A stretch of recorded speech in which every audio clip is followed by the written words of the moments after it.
Hello guys, so today we will see how to do analysis using ANSYS. To start ANSYS, go to ANSYS 15.0 or any other version that you are using and click on Workbench. Mind you, we are doing ANSYS using Workbench and not APDL. APDL has a larger learning curve, so we are avoiding it. Okay, I have already kept the Workbench open as it takes a lot of time to start.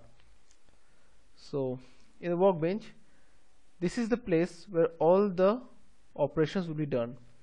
We see that the properties column on the right hand side, the messages row on the bottom, and the toolbox on the left hand side. Inside the toolbox there are different modules, each module performing a specific function. For example, the electric module will perform the job of laying out electric circuits, and the fluid flow, these are all these modules are used to analyze flow through pipes and such like that, but each are done using different solvers which you can see in the brackets. Okay, but the most important one of them that we are going to do today is the static structure. To use it, click, drag, drop.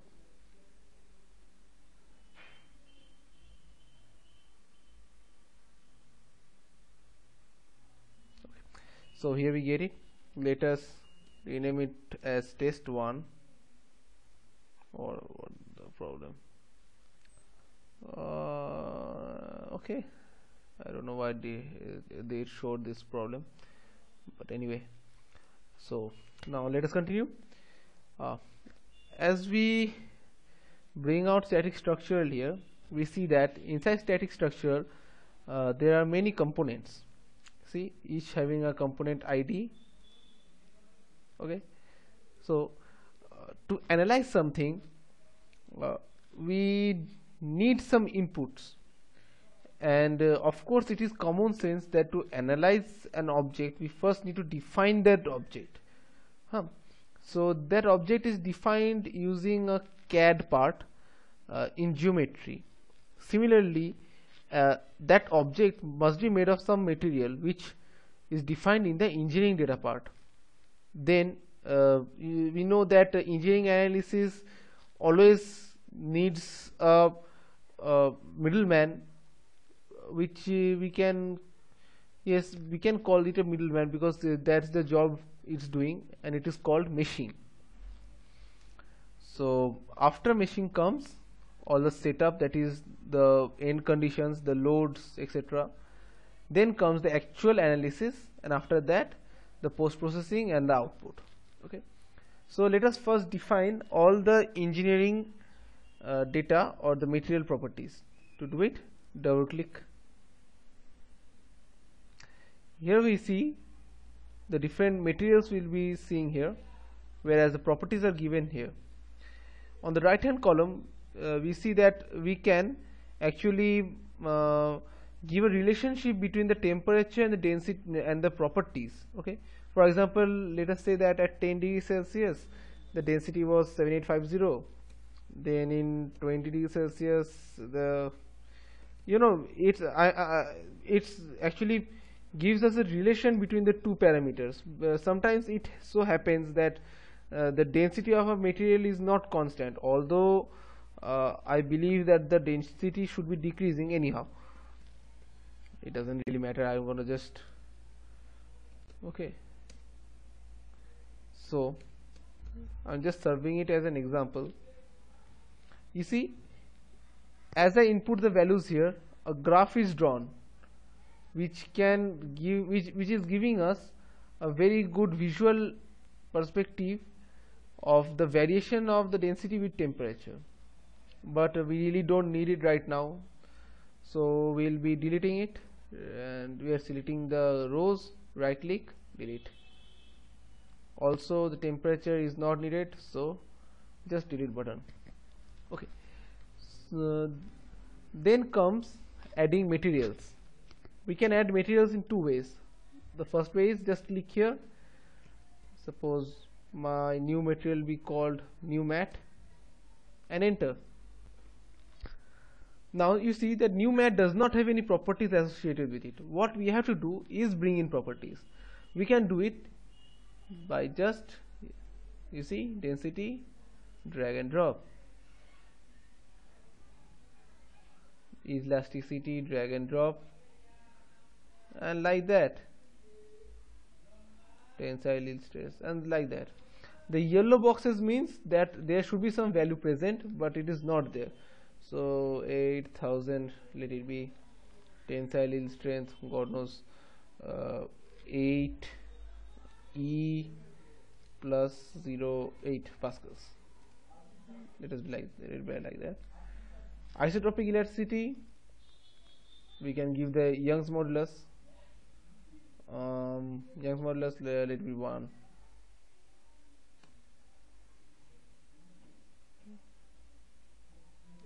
E8, plus 0.8, let it be like that, 1. And you see, isotropic elasticity, it is said here to be derived from.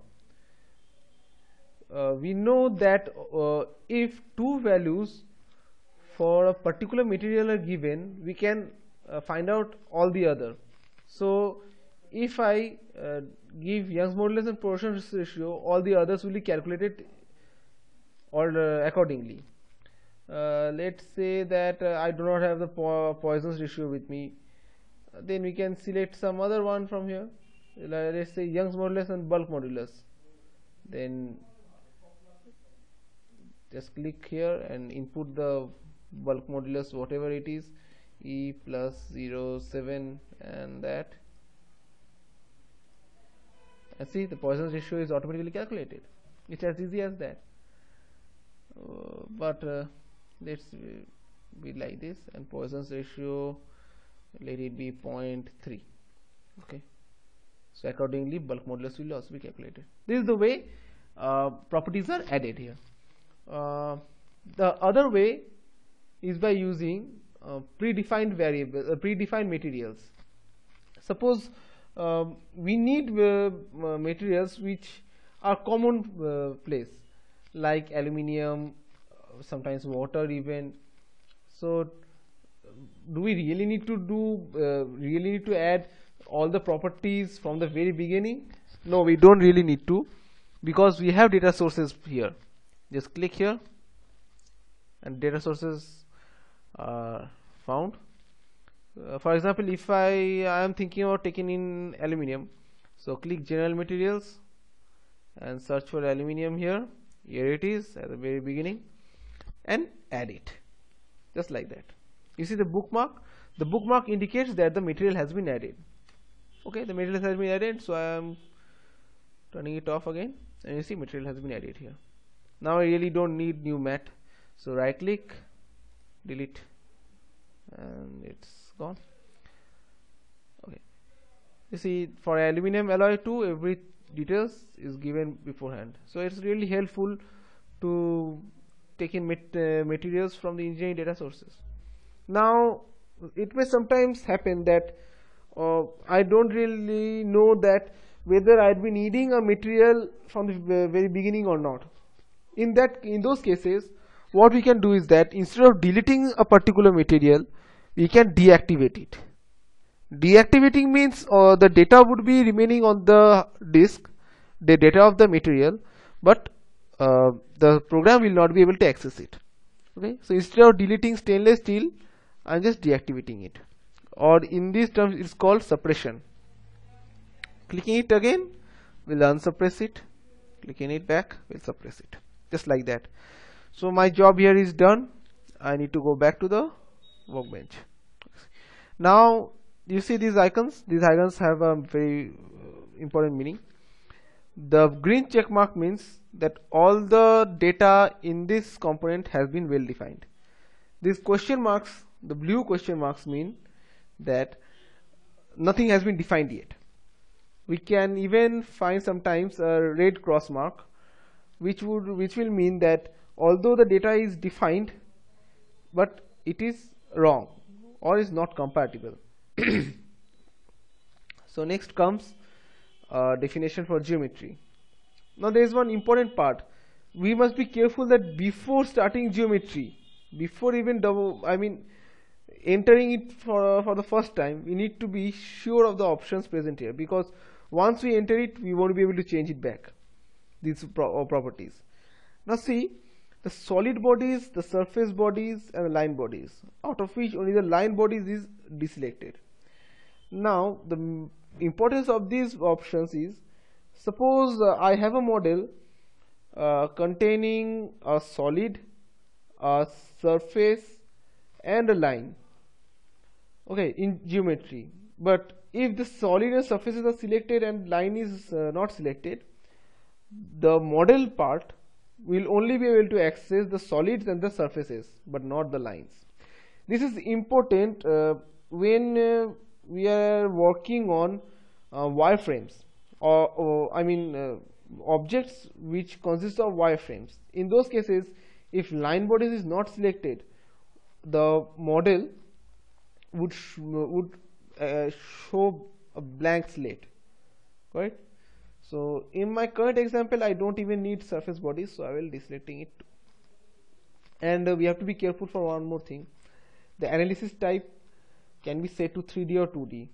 Okay, so accordingly we have to set, because sometimes it may so happen that the analysis that we are going to do, it's only on a plane surface, or sometimes a sketch. In those cases, 2D must be selected.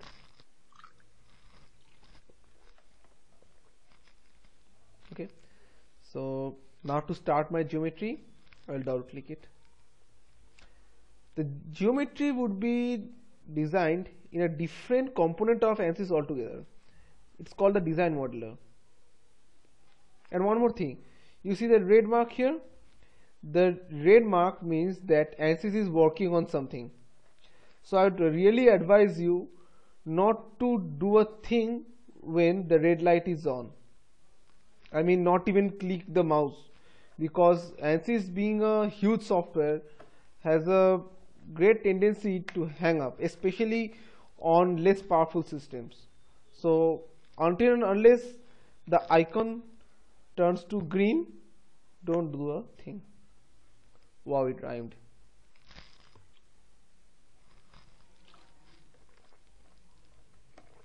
Okay, so my design modeler is ready, and let me first show you what we are going to make. We are going to make this object. Okay, it's drawn in paint, so it's a bit dirty. So we are going to make this object. Okay. Now one thing we must be careful of, it is that those who have done CATIA, they would know that the z-axis in CATIA is treated as vertical, whereas x and y is treated as the horizontal. But in ANSYS, the y-axis is treated as vertical. Got it? So when we are designing, we really need to be careful of that. Now I want my sketch, my starting sketch, to be on the XZ plane. So first select the XZ plane, then select new sketch. A new sketch will be started. Got it? Okay. Now I want to orient myself along this sketch. For that, look at face plane sketch, click on it, and that's that. It's oriented. Now I will start my sketching.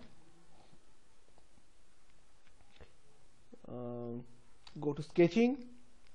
Under the draw section, mind you, really can't scroll here. So either you press this button or this button. It's cumbersome, but nothing can do. Click on circle. Now we really have to find the center of this. And how can we do it?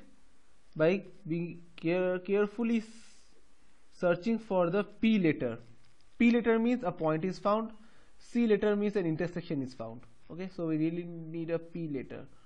Okay, the P is found here.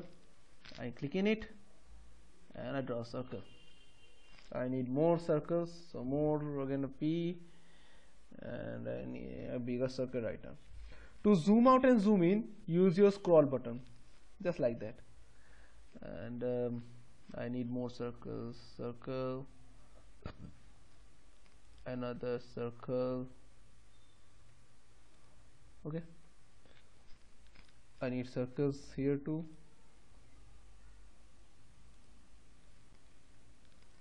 More circles.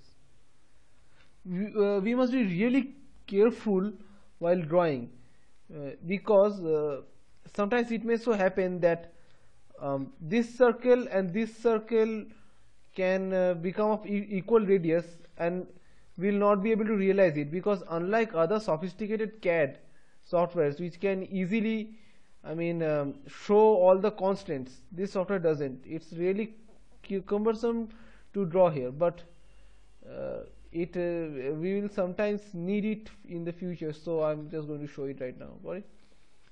So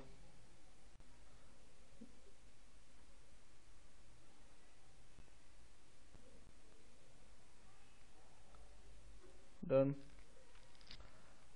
Now I'm gonna give some dimensions to it. Radius dimension. Okay, radius 1, radius 2, radius 3, radius 4, again another radii, another radii. Got it? How will I change the radii?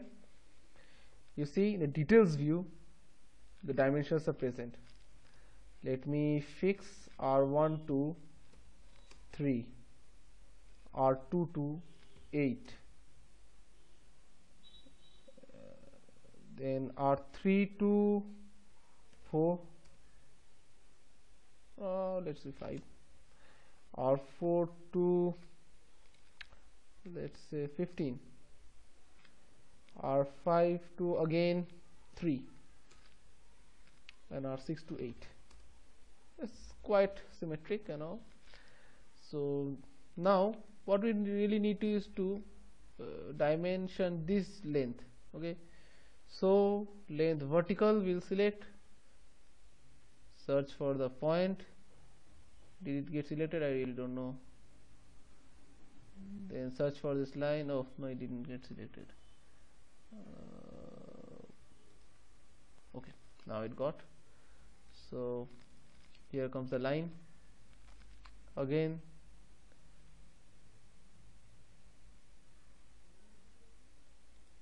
Line and a point. So V8, it's somewhat 30, and V7 is also 30.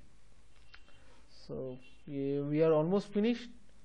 What we need to draw are some tangents. So line by 2 tangents, tangent to tangent, tangent to tangent, tangent to tangent, and more tangents.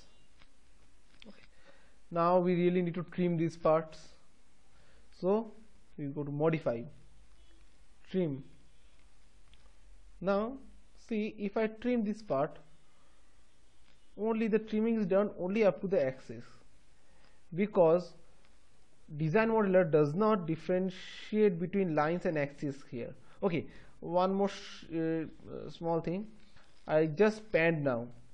Panning is done by pressing Ctrl, middle mouse button, and move around. Correct? Okay. Now I'll show you. I'll trim it out. Now what if we need to ignore the axis? Just click here, then trim, and design modeler will ignore axis. This is just to speeden up our work.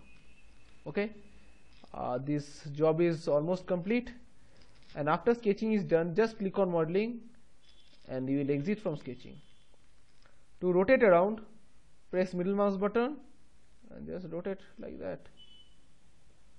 Also, clicking the arrows will help us in getting oriented along those directions, and clicking on the ball will give us an isometric view. Okay. Now we need some extrusion done on this. To extrude, select extrude. If the material was not selected, then go here, select the material, then apply. There are two options under operation: add material and add frozen. I will come to add frozen later. First, let's see add material.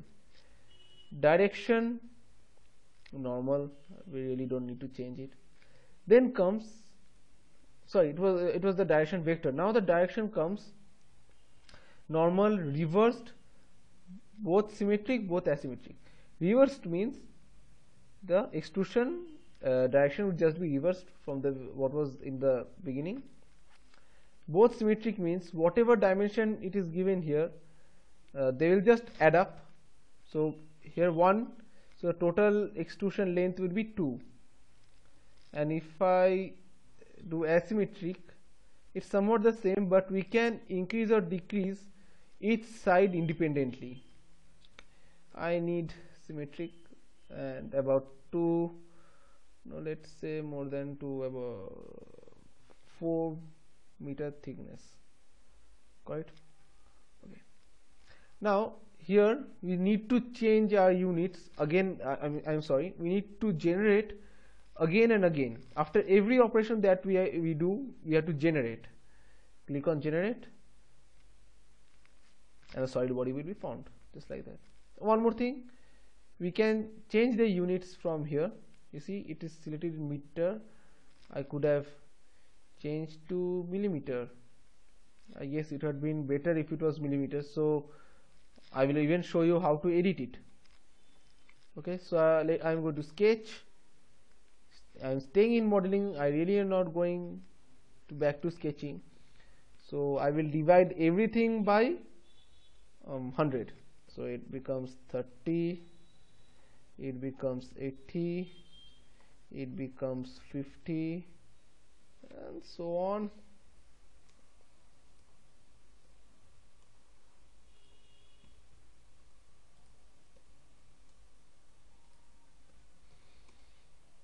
Done. Now what we need to do, I'll go back to extrude. Before generating, see this icon, it means that some change has occurred, but it is not yet generated. Now 2000 millimeter is huge for it, so I will do the same with it, only 20 millimeter, and then generate. You see, so it has become 20 millimeter, but it has become extremely small. Let me do something about this.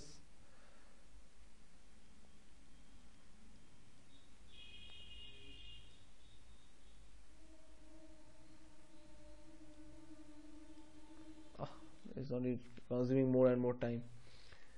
Okay, what we can do is, okay, there is some trouble.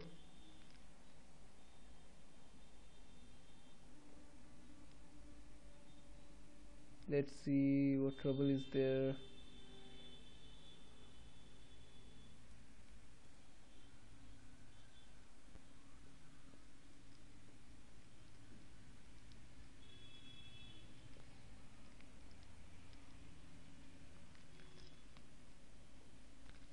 I guess I have to change this back. Okay, and then I have to manually do it. You see, the reason I told that it was a cumbersome CAD to work on was exactly because of this. Unlike other CAD software which are expert in these kinds of situation,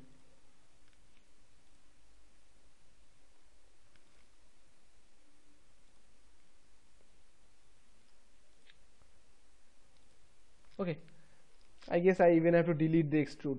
Now deletion, if I want to delete something which went wrong, what will I do? Just right click, then delete, and you're done.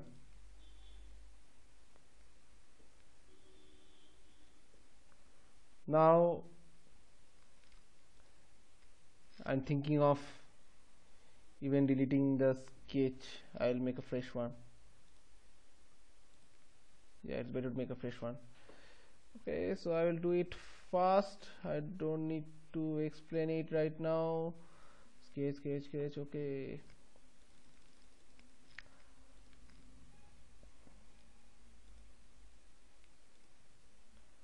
Okay, let's see. The unit is in millimeter. Okay, let me quickly give the dimensions so that nothing wrong happens again. R9 is given as 15. Okay, let me give it as 15. R10 R10 is given as 15, and okay, confusing again, the numbers are let me give this 10, let me give this as 20. Okay, so it's large enough to understand. Then I'll click then I draw more circles. 1 point found, done.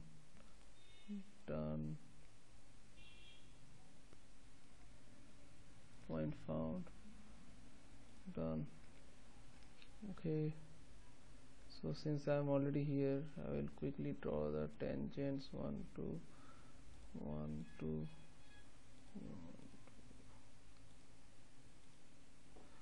drawing tangents done. More red eye needed.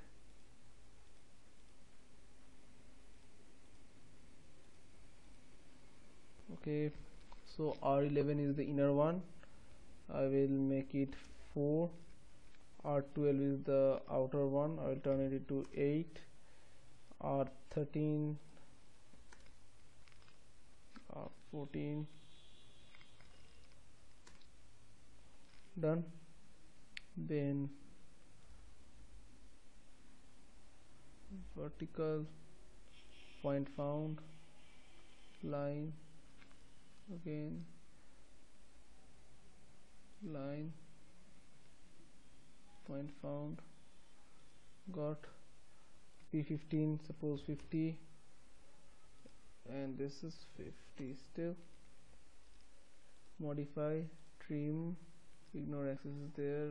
1 2 3 4. So done. It's done. Generate. Let me see an ISO.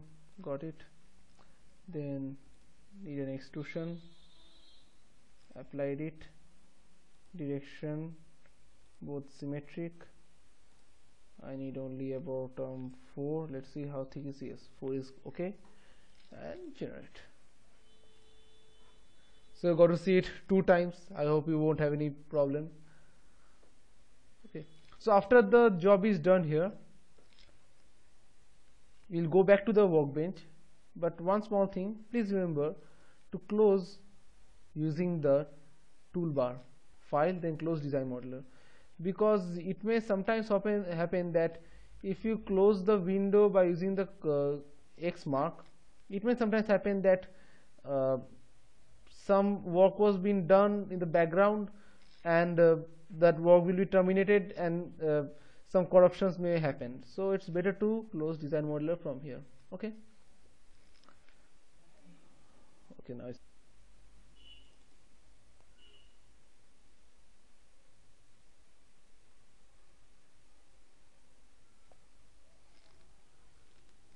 double click on design modeler. I'm sorry, double click on model, and the mechanical will start.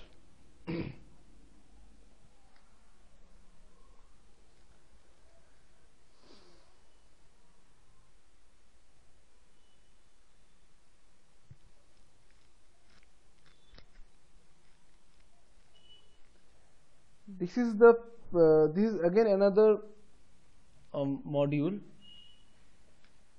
of ANSYS where the main job is done.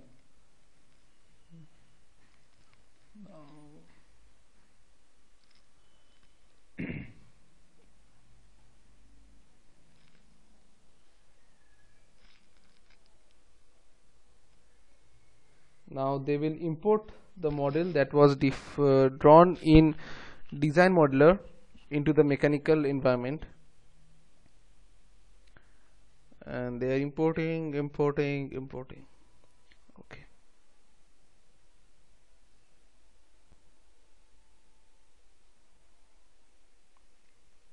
It is advised to run ANSYS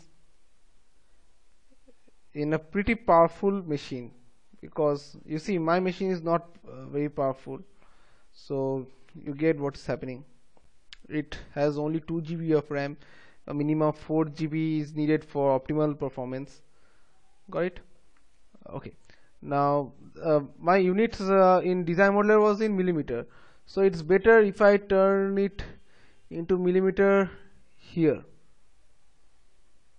Okay, I'm turning it to millimeter. Okay, so you see the geometry as question mark is present. That means something is wrong with the geometry. Well, let's see what's wrong. Okay, no material is assigned, so we'll click the drop down button and assign aluminum alloy. As soon as we do that, a tick mark is present, which indicates that everything is okay. Then we come to the meshing part. In meshing, let's go to sizing. The points which you need to take care of is the relevance center. A coarse relevance center means overall the mesh will be having bigger cells. Bigger cells means it would take lesser time, but it would mean greater errors. And the best one is fine. It would mean greater time, but it would be lesser errors. Let me stick with medium as a trade-off between performance and time. Okay, don't have to take care of this. Let's say smoothing is and transition is okay fast, otherwise it will take a lot of time. Okay, so using these settings I will mesh it. To mesh, click mesh update and the meshing will start. You would see a dialog box that the meshing has started.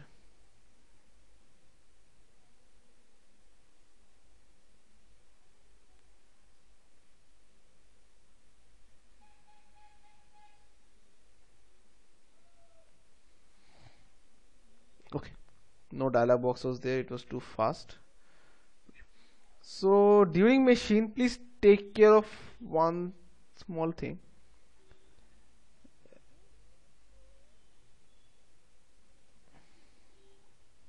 You see, this part was totally circular. Okay, so although it was meshed automatically, but sometimes it may so happen that even in circular parts, you see how well the mesh is made. It may so happen that the mesh is not so well. It may happen that you see these parts, it would have been better if it was completely like this. Then this was, instead of going here, it would have been better if it went through here.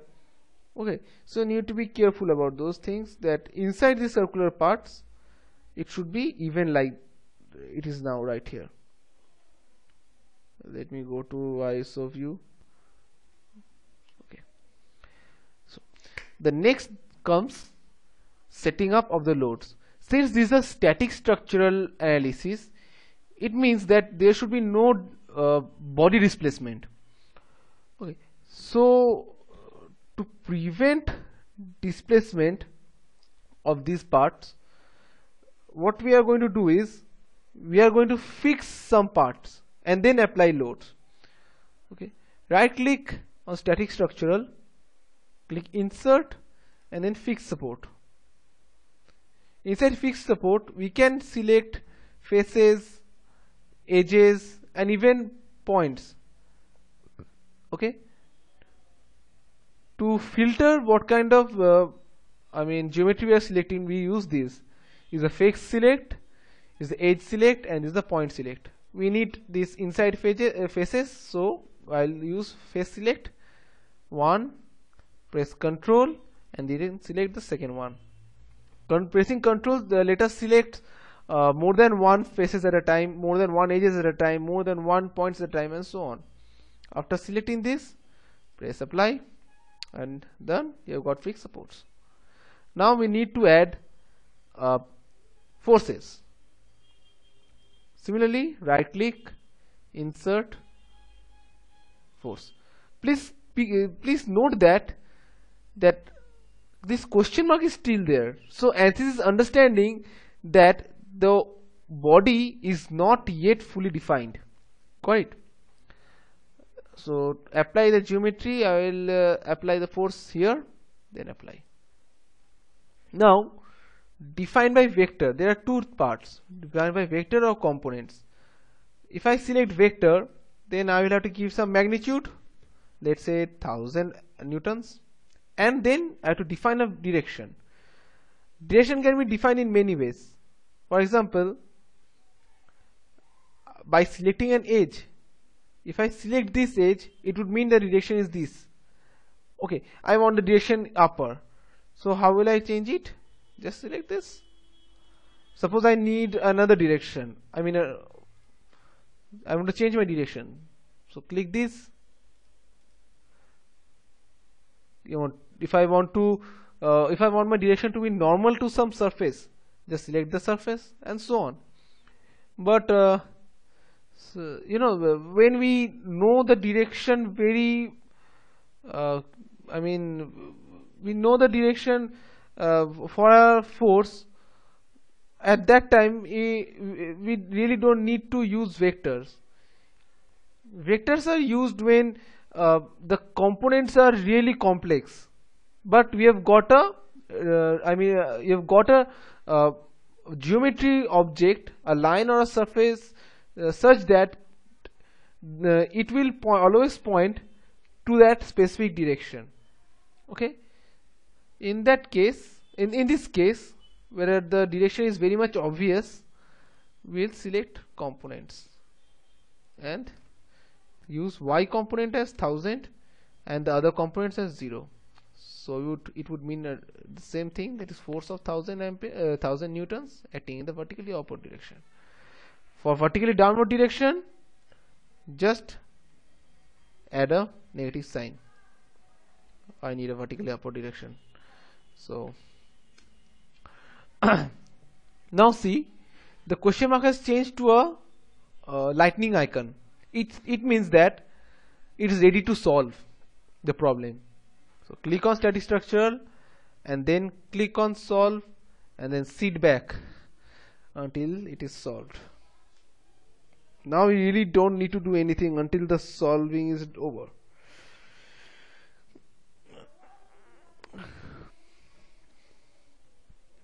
After the solution is over, we will add outputs. Outputs are graphical representation to the mathematical outputs. For example, for every force there can be a deformation, there are stresses induced. Okay, so the outputs will graphically define those.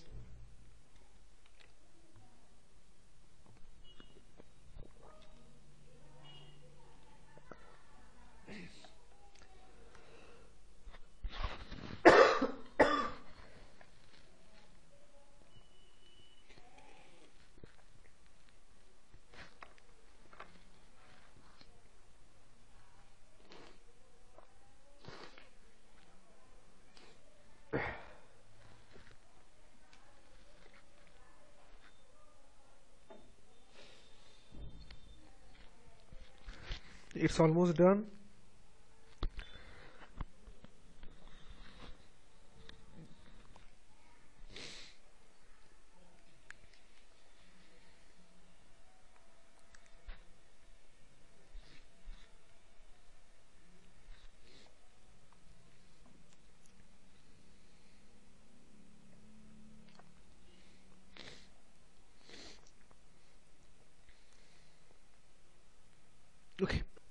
Okay, so now to see the visual representations, right click solution, and then you see there are different kinds of visualizations is present here. The most used one, or the most used, is the deformation.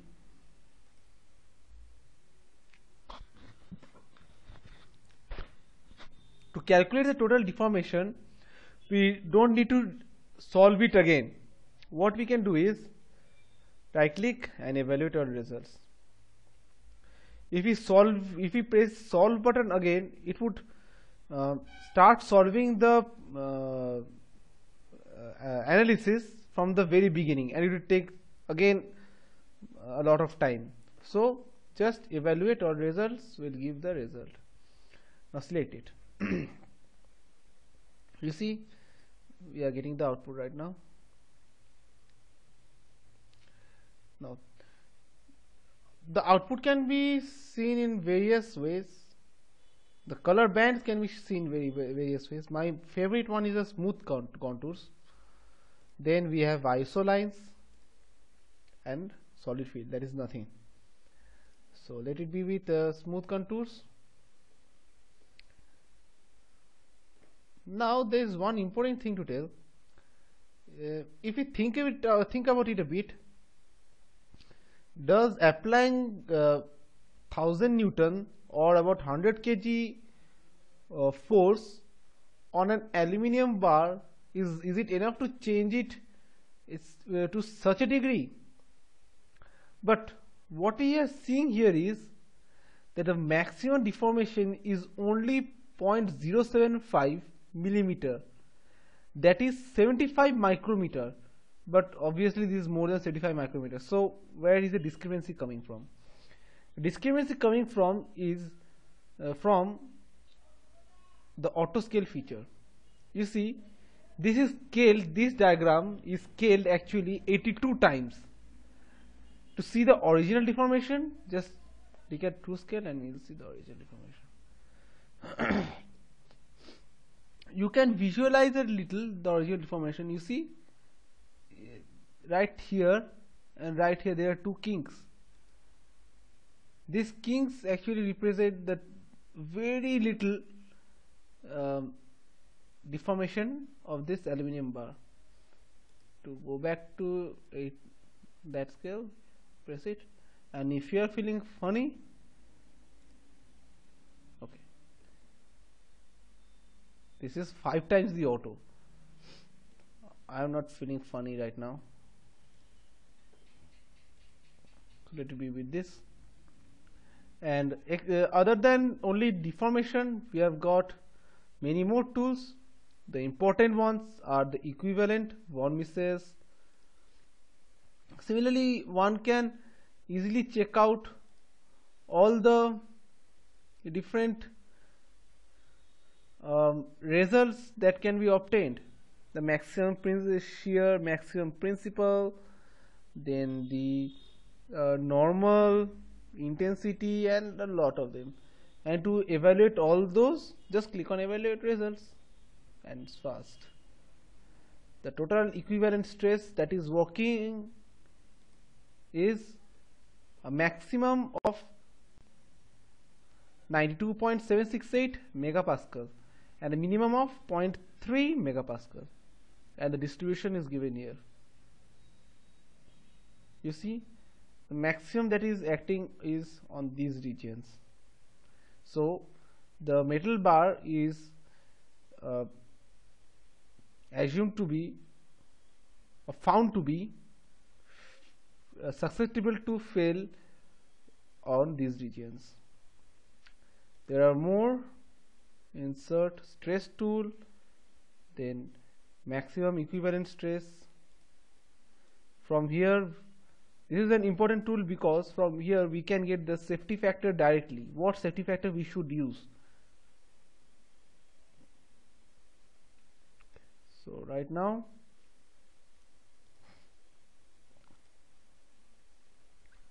we see that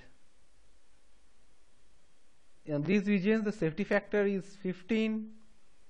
On the other regions the safety factor has a minimum of 3.0183 value.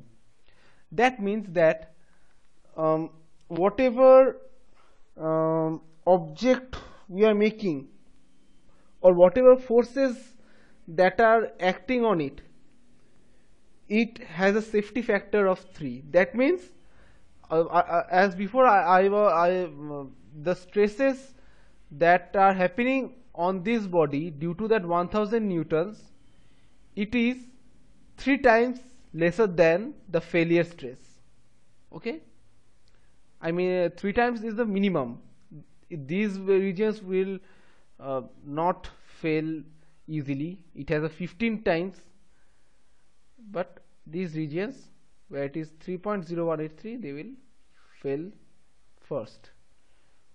So this is the way we can find out the strain and stress analysis of a body. To finish, click Save Project. Saving the project once will save all the components of that project. Let us say it's test project. I had previously made a test project, so I will replace it completely. I don't need the previous one. You see, the user is busy right now, so I won't do a thing with it.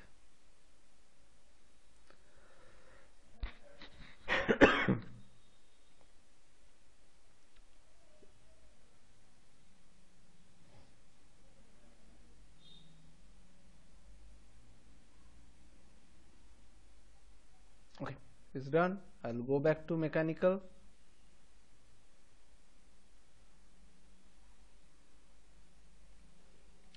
It will open up any moment now.